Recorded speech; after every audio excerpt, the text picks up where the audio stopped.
Every year, thousands of domestic and international tourists visit Jim Corbett for jungle safaris across its various zones in specialized jeepneys.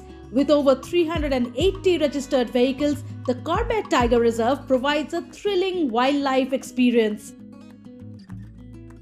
As per the current policy, gypsies for permits booked within 72 hours of the visit are allocated automatically through an online system.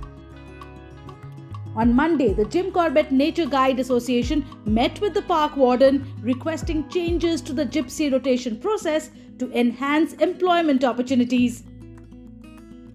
Warden साहब से आज मिले हैं director साहब के absent में, तो उनको बताया कि देखिए आप हाई कमान हैं, यानी कि एक रेट की हड्डी है कॉर्बेट की, तो कोई कुछ भी कहे लेकिन डिसीजन मेकर आप हैं, आपको डिसीजन लेना है क्या सही है क्या गलत। अगर आप 28 चक्कर गाड़ी मालिक को दे रहे हैं तो अगर वो 14 दिन में 28 चक्कर ले ले तो उसके बाद 29 चक्कर तो ले नहीं सकता।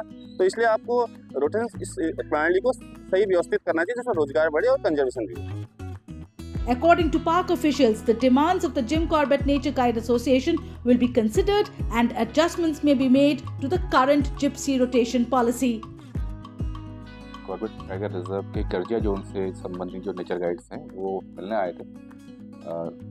उनका मांग है कि कॉर्बेट के कर्जिया जोन में सफारी जिप्सी जो है उनकी संख्या कुछ कम है या पर्यटकों का इस ओर रुख नहीं हो पा रहा है।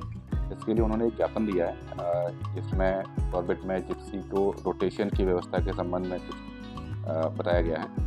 इसके अलावा उनको अवगत कराया गया कि अभी वर्तमान में पीक सीजन चलने वाला है, तो पीक सीजन में गर्जिया में गाइड्स की पर्यटकों की संख्या में बढ़ोतरी होगी और निश्चित तौर पर जो उनकी मांगें हैं उस पर भी सम्यक रूप से विचार किया जाएगा। The Jim Corbett National Park, located in Uttarakhand, is renowned for its rich biodiversity.